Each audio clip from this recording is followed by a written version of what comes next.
What's your name? My name is Keenan Brown. What do you do for a living? I'm a tax accountant by trade, and by profession, I'm a California licensed professional fiduciary. What does that entail exactly? A fiduciary is an umbrella term for basically 5 different roles: executor, trustee, conservator, guardian, and receiver. What exactly got you into doing that? Well, I guess a few years back, my father had a major stroke. He was living down in San Diego, and I had to go down there and move him back up to LA, and then shut down his life in San Diego. Move all of his benefits up to LA County from San Diego County, his VA benefits, the Social Security benefits, and then shut down his life in San Diego, and then have him live in a facility up here in LA County. And it was a very taxing process, and it just came to the point of, if I got to go through all of this, other people got to go through all this. And it really opened the door, like, this is a need it is a need to be filled. And I looked into it as a profession, because then I found out it actually was a profession. I went through the schooling process. You have to go take fiduciary classes, fiduciary program. I did the program at Cal State Fullerton. There's a state exam, a state and a national exam. You get licensing, and then you go out and try to build a book of business. When we talked earlier, you mentioned how, like, you did this profession for a couple years for free. Is that when you were working with your father? Is that what you were talking about? No, I meant with other clients, because it took me a little over a year before I got my first client. And even then, it took me another 2 years before I got paid from that client. Wow. Why?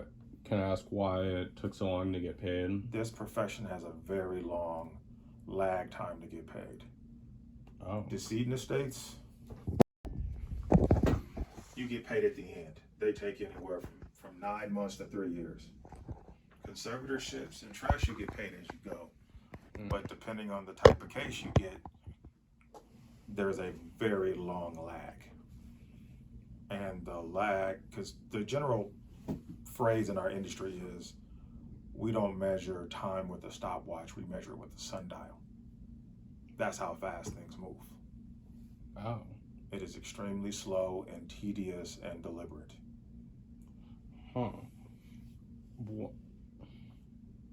But, like, it's very lucrative, but you gotta wait to the end to get paid.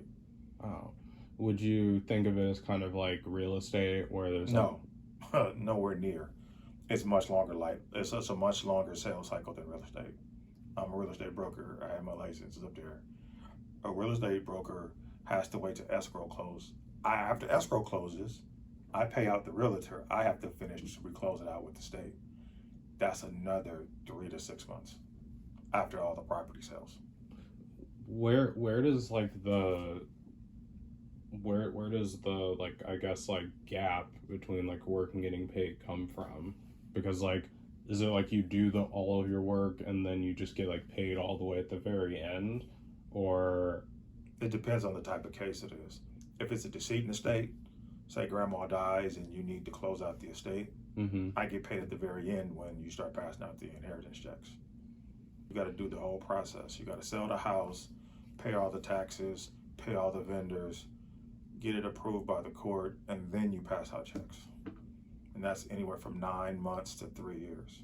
The fastest you can go through it is 9 months. Whoa.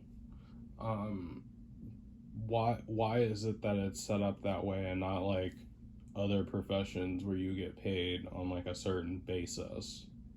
Well, because your job is to make sure shit gets done. Right. And you get paid once everything is done.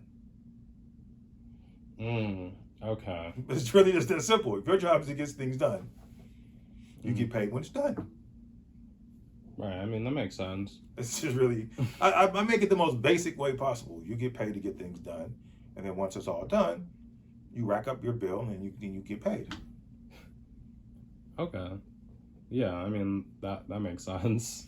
All of it makes sense. It's just you got to have the deep pockets to survive until payday.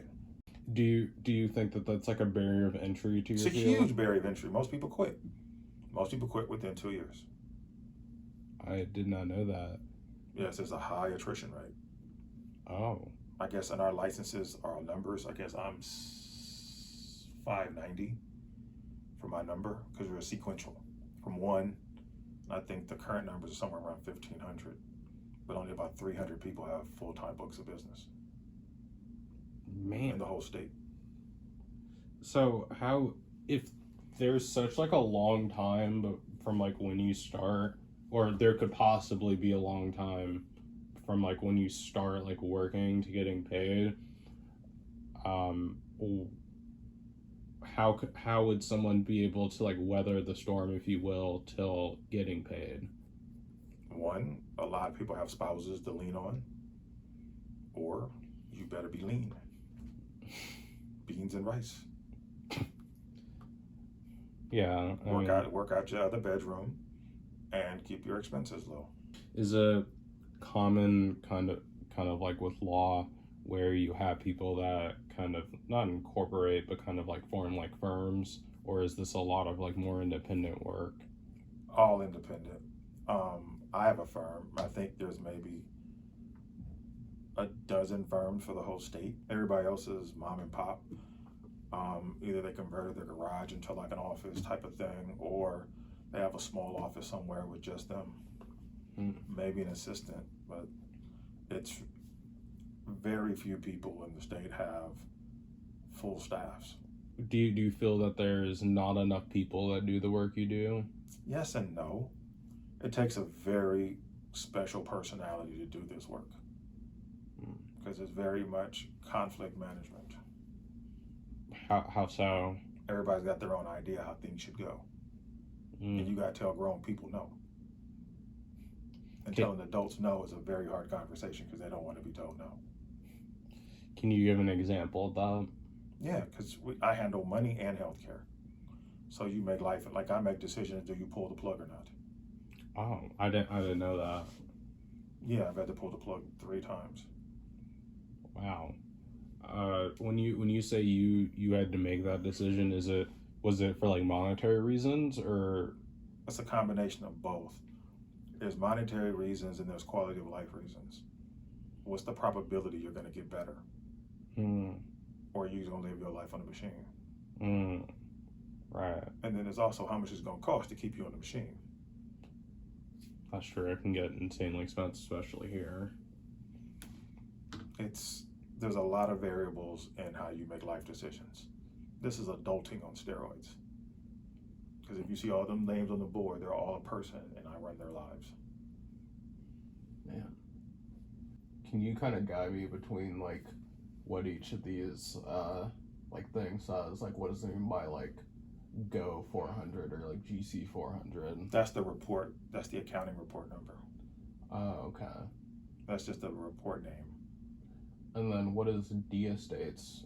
Decedent estates. People are dead. Oh. So, okay. They've all died. And we got to close out their estate. They got money because dead men can't own property. That makes sense. So you got to take all the property out of their name and pass it off to somebody else. How long does it take to do that? 9 to 3 years. 9 months to 3 years. Can I ask why it takes so long? Well, the gears of society move slow. Very, very slow. You have to go to court. The court's backed up. It's 3 to 6 months to get a new court date. And if all your ducks are in a row when you go to court, you get continued for another 3 to 6 months before you can come back. So a lot of the time is really more so due to the court, like bureaucracy you have to navigate. And it's the bureaucracy of dealing with all the different agencies. You got banks, you got insurance companies, you have the government agencies and just general corporations who take forever to process stuff. If everything went smooth, it's 9 months. That's the statutory minimum to get through the process. If it just all green lights, Wow. no red lights, no red or yellow lights, all green lights the entire route, 9 months. What are the most common like red and yellow lights you run into? Arguments. What on the part of like the people that are still alive? The beneficiaries, your kids, fighting over the money. How does that slow you down? Because generally the probate court is a court of equity, Mm-hmm. which means fairness. Mm. So if everybody agrees, it goes by smoothly. When people disagree, the gears grind to a halt until you resolve an issue. Then you pick up again and deal with the rest of the issues. Hmm. So the more disagreement, the longer it's going to take. Is there any like notable examples you could think of this? Like any like? Yeah, I'll tell you right now. Ireland. Yeah. The predecessor was the best way to describe Ireland. Flaherty's easier because Ireland's really complicated. Flaherty, that one finally closed. I'm waiting for the bond to close and then send me back my refund check, and then I can scratch it off the board. That one has been around for 3 years. Wow.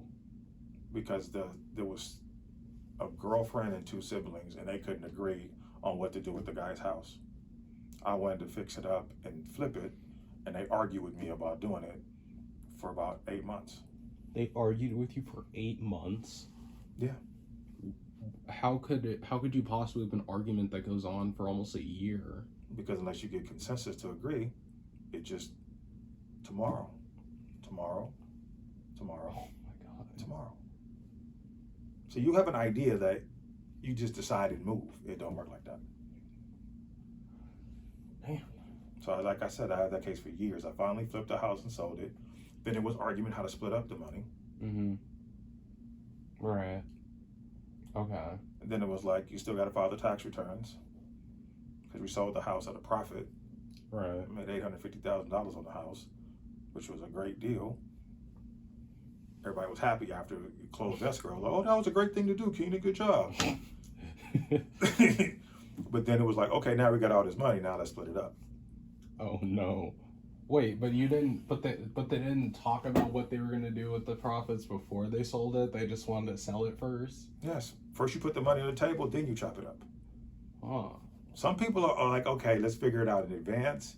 But then it's like once there's real money on the table, the rules change. But like, what would the arguments be about? Like, who gets what cut? I deserve more because I'm me. Huh. Just by virtue of existing, they don't give like any justifications. No, that's the justification. Huh. I'm closer to Ma than you were, so I should get more. You didn't come to visit. I was there wiping her nose every day. You didn't come by, so I should get more than you. And how does that play into like, I guess, your impact on their decision making? I don't make decisions. I pass out checks. Right. See, I'm a neutral third party. I don't care how I cut up the check, whether you get 100% or 2%. I don't give a shit. Mm. What percentage of the pie do you get? I'm ambivalent because it don't matter to me. I take my percentage off the top, so I get my money off the top. And however you chop up what's left, what do I care?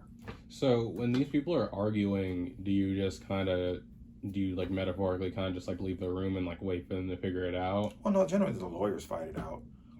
And once they settle, then I chop up the cake and pass out the slices. Oh, okay. I didn't know that. That's pretty crazy. They go to mediation, they haggle it out, chop up the apple, and then they hand me the cake and the knife to chop it up and pass out the slices. That's how it works. Yeah. I file all the paperwork, make sure everybody get paid, pay all the creditors off, pay all the government off. Everybody gets their pound of flesh. And whatever's left over, you chop up amongst the beneficiaries. And I gotta agree how to chop up the apple.